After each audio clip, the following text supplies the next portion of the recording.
You had a plan. You packed your bags, moved abroad, and told yourself this was the smart move.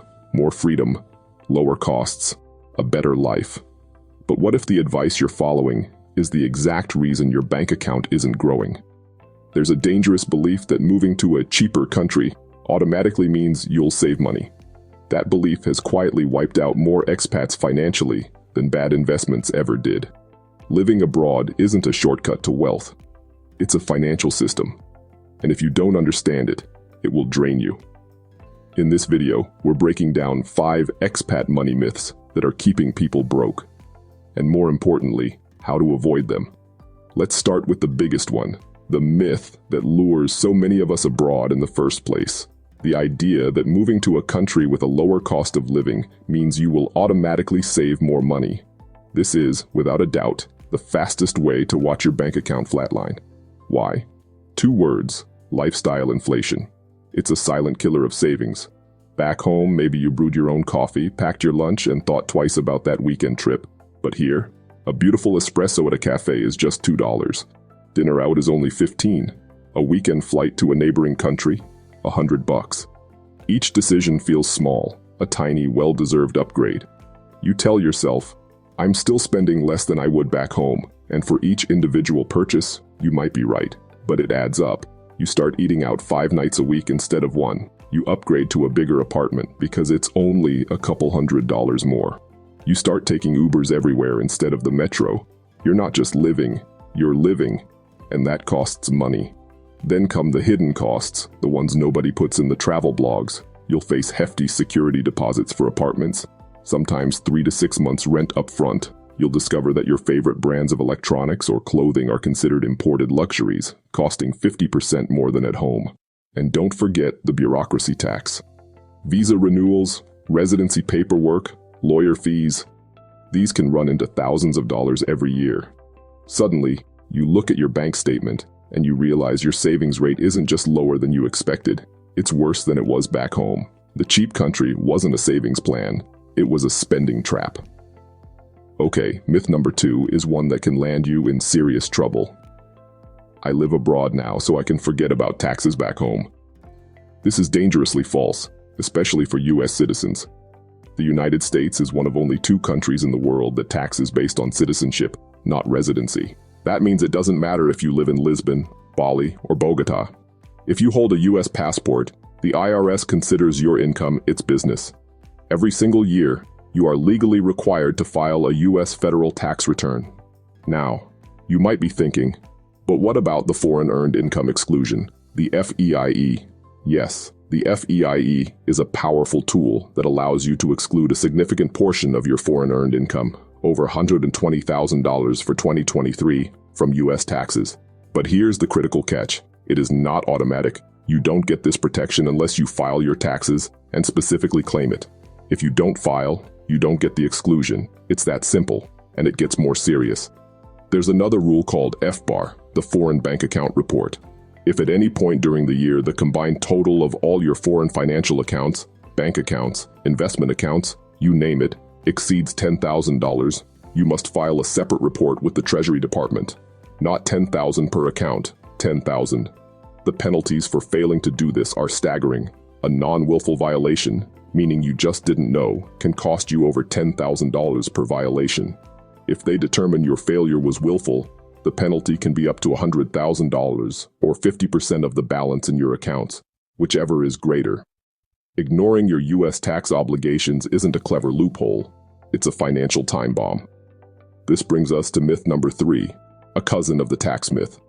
My retirement accounts will sort themselves out. Or, I'll just move my 401k to my new country. Please, be extremely careful here.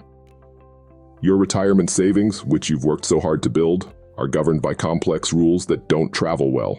First, many foreign pension plans are not recognized as qualified retirement plans by the IRS.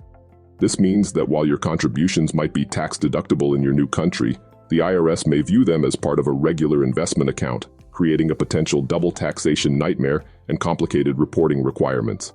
But the biggest trap is trying to move your existing US retirement funds, like a 401k or an IRA, overseas. You can't just roll over a 401k into a foreign pension plan. In the eyes of the IRS, taking money out of your 401k to move it abroad is treated as a full distribution. That means the entire balance becomes taxable income in that year. And if you're under the age of 59 and a half, you'll also get hit with an additional 10% early withdrawal penalty on top of the income tax. Imagine having a $200,000 401k. You could easily lose $60,000, $80,000, or even more to taxes and penalties in a single move. Tax treaties between countries can sometimes offer relief, but they are incredibly nuanced and often don't cover these specific situations. Leaving your retirement planning on autopilot while living abroad is a surefire way to erode your future wealth. Myth number 4 is about where you keep your cash. A local bank account is all I need. Look, you absolutely need a local bank account to pay rent, buy groceries, and live your daily life, but relying on it exclusively for all your savings and financial operations is a massive risk. The first and most significant danger is currency risk. Let's say you're an American living in Spain, and you've moved your entire life savings, say $50,000, into your Spanish bank account, converting it to euros. The exchange rate was great when you moved, but 6 months later, the dollar strengthens significantly against the euro. Your savings, when measured back in dollars, might now only be worth $45,000. You've lost 10% of your net worth without spending a dime, simply because of a currency swing you can't control. This becomes a huge problem if you have financial obligations back home, or if you ever plan to move back. The second issue is the pain of international transfers.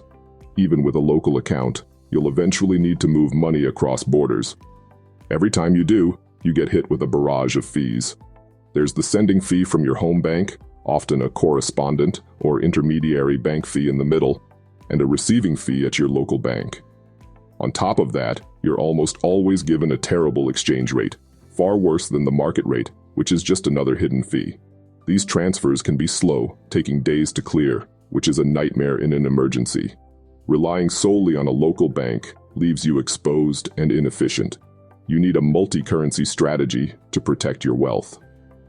Before we get to our final myth, we need to address a critical blind spot that trips up so many expats: insurance. It's not a myth, but a reality that's often ignored until it's too late. The common mistake is thinking that the cheap travel insurance you bought for a 2-week vacation is sufficient for living abroad long-term. It's not. Those plans are designed for emergencies, not for routine healthcare, and they often have strict limits on how long you can be out of your home country.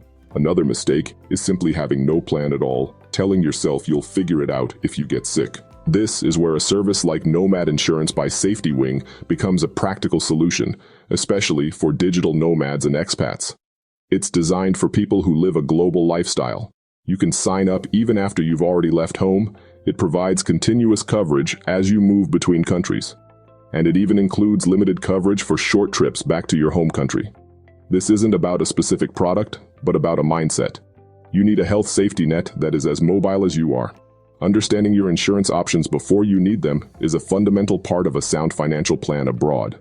We've put a link in the description so you can review it for yourself.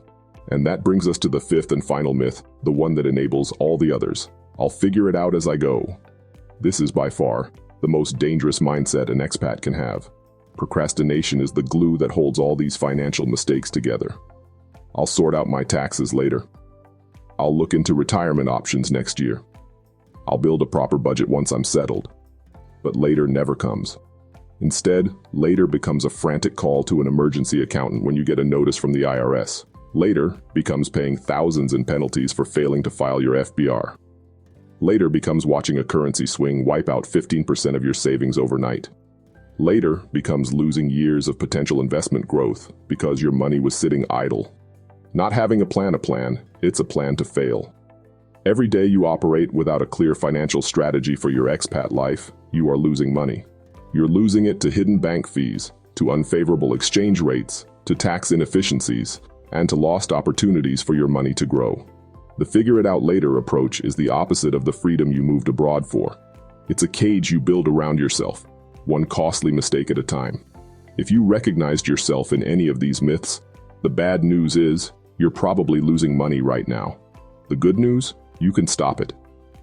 Today. Understanding these traps is the first step to protecting your money and actually building a sustainable, prosperous life abroad. It's about shifting from a tourist mindset to an owner mindset. You own your financial future, no matter where in the world you live. If this video helped you, like it. It tells the algorithm that this kind of honest financial content for expats matters. And subscribe if you want more real-world breakdowns of what it actually costs and how to succeed while living your dream life abroad.